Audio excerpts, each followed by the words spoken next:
लक्ष्मीपुरा गांव में लल्लन और उसकी पत्नी ललिता अपने दोनों बच्चों राजेश और नागेश के साथ रहती थी। लल्लन और ललिता दोनों ही खेती बाड़ी का काम किया करते थे और उसी से अपने घर का खर्च भी चलाया करते थे।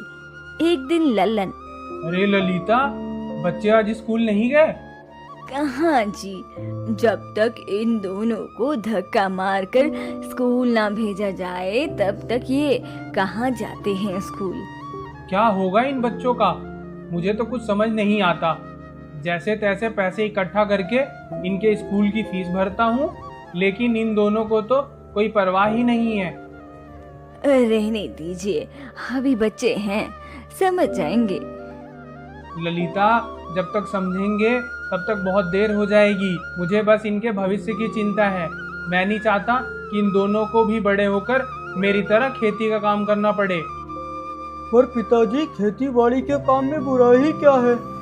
और नहीं तो क्या, मुझे तो पढ़ने में वैसे भी कोई खास दिलचस्पी नहीं है। हाँ तो अच्छा है, क्यों पैसा फूक रहे हो स्कूल जाकर? धूप में जाकर फसल उगाओ हमारी तरह, और जब कड़ी मेहनत के बाद फसल खराब हो जाए तो मरना भूखे। अरे क्या आप भी बच्चों को समझाने की जगह उनके आगे ऐसे उल्टी सीधी बातें कर रहे हैं। समझा लो अपनी औलादों को। कल से मुझे ये घर पर नहीं दिखने चाहिए। अगर स्कूल नहीं गए तो इस घर में कोई जगह नहीं है इन दोनों मूर्खों के लिए। हाँ हाँ ठीक है, कल से मैं दोनों को समय पर स्कूल भेज दूंगी। अब आप अपना खाना लो और खेतों में जाओ। लल्लन अपना खाना लेता है और खेतों की ओर चल पड़ता है कि तभी उसे रास्ते में उसका पड़ोसी किशन मिलता है। अरे ललन भैया, कहाँ जा रहे हो? बस भाई खेत पर जा रहा था। फिर ठीक है, मैं उसी तरफ जा रहा हूँ, तुम्हारे साथ ही चलता हूँ। हाँ हाँ क्यों नहीं भाई। ललन, तुम्हें पता है, कल मेरे बेटे ने पूरे स्कूल में टॉप किया। सच कह रहा हूँ, मैं तो ऐसा बेटा पाकर धन्य हो गया हूँ। अरे वाह, ये तो बहुत अच्छी बात है। तुम तो बहुत किस्मत वाले हो जो तुम्हें ऐसा बेटा मिला है। मेरे 2 बेटे हैं और दोनों ही नालायक हैं। स्कूल जाने के नाम पर तो दोनों की ही तबीयत खराब हो जाती है। अरे ललन भाई, हर बच्चे का दिमाग एक जैसा थोड़ी ही होता है। कुछ बच्चे खेल कूद में अच्छे होते हैं तो कुछ पढ़ाई लिखाई में। हर किसी में अपनी अपनी खूबियाँ होती है। हाँ सही कह रहे हो भाई। इतना पैसा लगाता हूँ इनकी पढ़ाई पर, मेरे पास इतना फिजूल पैसा नहीं है कि इनके खेल कूद पर बहा दूं। अरे ललन भाई, तुम तो नाराज हो गए। तुम्हारा पैसा है, जो करना है करो। अरे देखो भाई, बात करते करते ये रास्ता भी कैसे निकल गया, पता ही नहीं चला। चलो भैया, मैं अब चलता हूँ। इतना कहकर किशन अपने रास्ते चल देता है और लल्लन अपने खेतों में काम करने लग जाता है।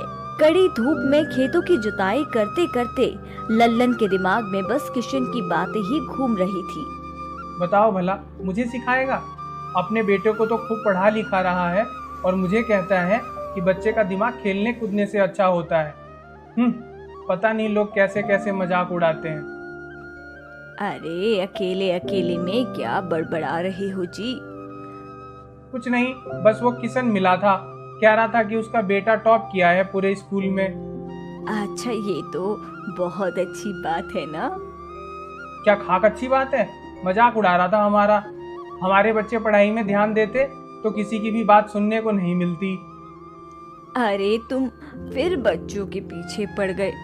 कहा ना मैंने तुम्हें कि अब जाएंगे वो स्कूल, फिर क्यों बात का बतंगड़ बना रहे हो जी? हाँ, देख लेता हूँ तेरी नालायक औलादों को भी। देखो जी, मैं तो जा रही हूँ घर। तुम्हारी इन बातों के लिए मेरे पास समय नहीं है। और हाँ, जब तुम्हारा दिमाग ठंडा हो जाए तो आ जाना घर तुम भी। ललिता गुस्से में खेतों से घर की ओर आ जाती है कि तभी, अरे माँ, क्या हुआ? तुम्हारा मुंह उतरा क्यों हुआ है? पिताजी ने फिर से कुछ कहा क्या? नहीं तो कहाँ उतरा है मेरा मुंह, ठीक है, सब ठीक है। नहीं माँ, कुछ तो बात है, बताओ तो सही, क्या हुआ है? तुम्हें पता है ना, तुम्हारे पिताजी को तुम्हारी पढ़ाई की कितनी चिंता है, फिर भी तुम दोनों आए दिन स्कूल ना जाने के बहाने ढूंढते हो। तुम दोनों ही जानते हो ना हमारी आर्थिक स्थिति कितनी खराब है। ऐसे में तुम पढ़ाई भी नहीं करोगे तो कैसे चलेगा बेटा? अरे माँ, क्या करूँ, मेरा तो पढ़ाई में बिल्कुल मन ही नहीं लगता। मेरा मन तो खेती करने का लगता है।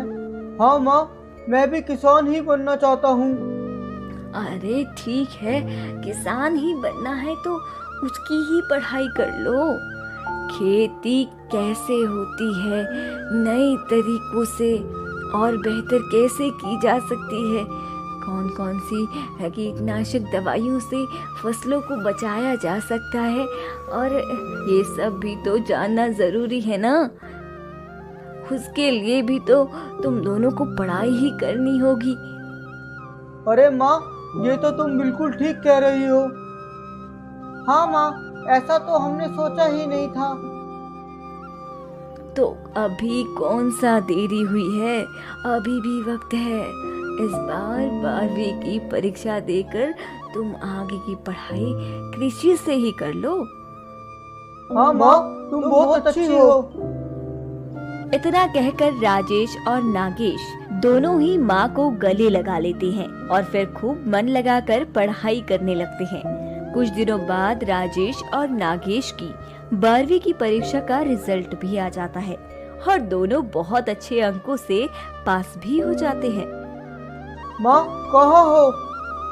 देखो, हमारी रिजल्ट आ चुका है। अच्छा, कितने अंक आए हैं? हाँ? पिताजी, बहुत अच्छे नंबरों से पास हुए हम दोनों। हाँ पिताजी, राजेश और मैंने खूब मेहनत की थी। अब तो आप हमसे खुश हो ना? हाँ बेटा, तुम दोनों ने आज वाकई मेरा सीना गर्व से चौड़ा कर दिया है। मैं तुम दोनों से बहुत खुश हूँ। बस अब तुम दोनों कलेक्टर बनकर मेरा सपना पूरा कर दो। क्या? हाँ बेटा, मैं चाहता हूँ कि तुम दोनों कलेक्टर बनो। जब मैं छोटा था, मेरी भी इच्छा थी कि मेरे पिताजी मुझे पढ़ा लिखा दें, लेकिन हमारी आर्थिक स्थिति खराब होने के कारण मैं कभी पढ़ नहीं पाया। लेकिन अब तुम दोनों मेरा सपना पूरा करोगे ना?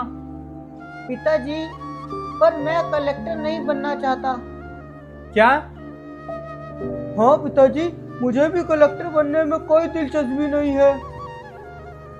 अच्छा, तुम दोनों में से किसी को कलेक्टर नहीं बनना? ठीक है, कोई बात नहीं। फिर तुम दोनों इंजीनियर बनना चाहते हो? नहीं पिताजी। तो फिर अध्यापक? नहीं पिताजी, हमें ना तो कलेक्टर बनना है, ना ही इंजीनियर और ना ही अध्यापक। अच्छा, तो तुम फिर दोनों क्या बनना चाहते हो? पिताजी, हम एग्रीकल्चर की पढ़ाई करना चाहते हैं। वो क्या होता है? पिताजी, किसान। हम दोनों आपकी तरह किसान बनना चाहते हैं। तुम दोनों का दिमाग ठीक तो है ना? इतना पढ़ाया लिखाया है तुम्हें, तुम्हारे ऊपर इतना पैसा खर्च किया है हमने तुमको किसान बनाने के लिए। लल्लन राजेश और नागेश पर चिल्ला रहा होता है कि तभी ललिता उनका शोर सुनकर वहां आ जाती है। अरे बच्चों, हाँ, क्या तुम्हारा रिजल्ट आना था? आ गया ना? कहीं फेल वेल तो नहीं हो गए ना तुम दोनों? अरे नहीं माँ, हम दोनों ही काफी अच्छा नंबरों से पास हुए हैं। पास हो गए? अरे ये तो बहुत खुशी की बात है, पर तुम्हारे पिताजी चिल्ला क्यों रहे हैं? माँ, पिताजी चाहते हैं कि हम दोनों आगे की पढ़ाई उनके कहने के अनुसार करें। हाँ माँ, और हम तो एग्रीकल्चर की पढ़ाई करना चाहते हैं। अच्छा, तो इसमें बुरा क्या है? किसान बनना चाहते हैं ये नालायक लोग? पढ़ लिख कर कलेक्टर बनते हैं और इनको किसानी करनी है। देखो जी, बच्चों पर इस तरह का दबाव बनाना सही नहीं है।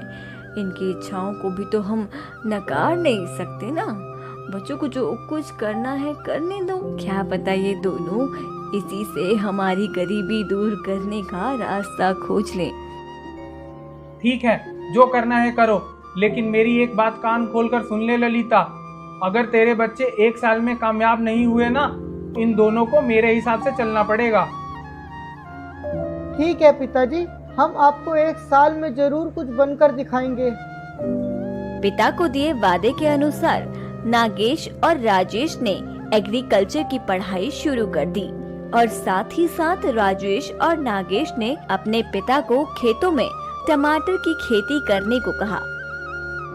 मैं कह रहा हूँ तेरे बच्चे हमें सड़क पर ला देंगे।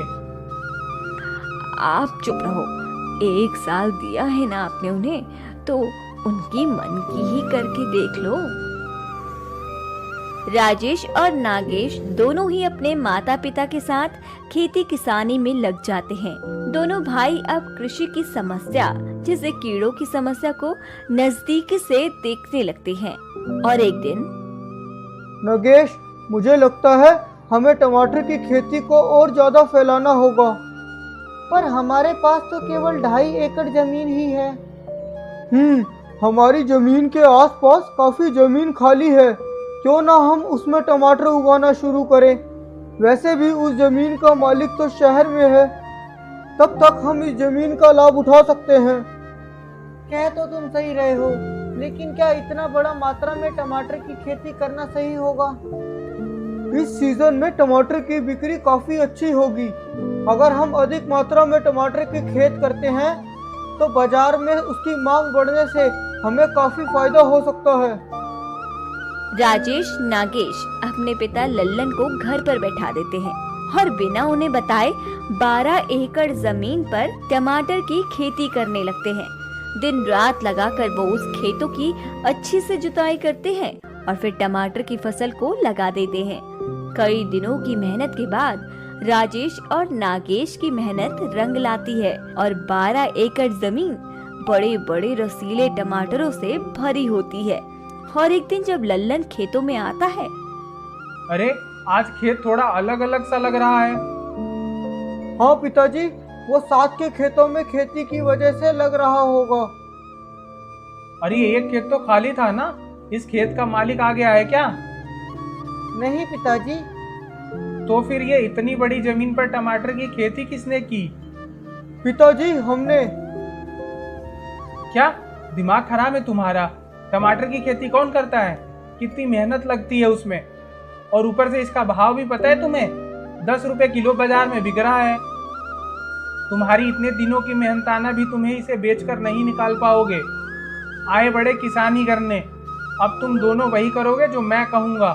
तुम्हें 1 साल का समय देकर अब मैं गलती और नहीं कर सकता, इसलिए अब तुम दोनों मेरे साथ घर चलो। पर पिताजी। परवर कुछ नहीं, एक बार कह दिया ना। लल्लन राजेश और नागेश को खूब फटकार लगाता है और घर ले आता है। आ गए आप लोग, चलो जल्दी से हाथ मुंह धो लो, मैं आप लोगों का खाना लगा देती हूँ। माँ, मेरा मत लगाना, मुझे भूख नहीं है। मुझे भी नहीं खाना। इतना कहकर राजेश नागेश अपने कमरे में चले जाते हैं। अरे इन दोनों को क्या हुआ है? कुछ नहीं, कल से दोनों कलेक्टर की पढ़ाई शुरू करेंगे। पर कुछ नहीं, जो मैंने कह दिया सो कह दिया। अब और किसी की मनमानी नहीं चलने दूंगा इस घर में। अच्छा ठीक है, पर हुआ क्या है बताओगे मुझे? लल्लन ललिता को सारी बात बताता है और अपना फैसला भी सुना देता है। ठीक है, अब आपको जैसा ठीक लगे। एक तरफ ललिता भी लल्लन के कहे अनुसार सोचने लगती है, वही राजेश और नागेश भी इसी बात को मान लेते हैं कि उनके पिताजी जो कह रहे हैं वो सही है। लेकिन कहते हैं ना, जब इंसान कड़ी मेहनत करता है तो किस्मत भी उसका खूब साथ देती है। कुछ ऐसा ही हुआ राजेश और नागेश के साथ। रातों रात टमाटर की कीमत आसमान छूने लगी। जो टमाटर 10 रुपए किलो बिक रहे थे वो आज 100 रुपए प्रति किलो बिक रहे हैं। नागेश, राजेश, कहाँ हो तुम दोनों? अरे क्या हुआ, क्यों चिल्ला रहे हो? दोनों बच्चे कहाँ हैं? बुलाओ जल्दी उन्हें। अरे पर हुआ क्या है, बताओगे कुछ? क्या हुआ पिताजी? किस्मत पलट गई बेटा हमारी। पिताजी साफ साफ बताइए क्या हुआ है? मंडी में टमाटर 100 रुपए किलो बिक रहा है। क्यों? सच पिताजी? हाँ बेटा, मुझे माफ कर दो। मुझे तुम दोनों की काबिलियत पर शक था, लेकिन आज तुमने मेरा सिर घर से ऊंचा कर दिया है। पिताजी, अब देर किस बात की, चलो मंडी जाकर टमाटरों को निकाल कर आते हैं। लल्लन अपने दोनों बेटों के साथ जाकर टमाटर को बेचकर उसकी अच्छी कीमत लेकर आते हैं और देखते ही देखते वो अमीर हो जाते हैं। टमाटर को बेचकर जो कीमत उन्हें मिलती है उससे वो खेतों के लिए और जमीन खरीदते हैं और अपना घर बनाते हैं। इस तरह से राजेश और नागेश दोनों अपनी सूझबूझ से करोड़पति बन जाते हैं।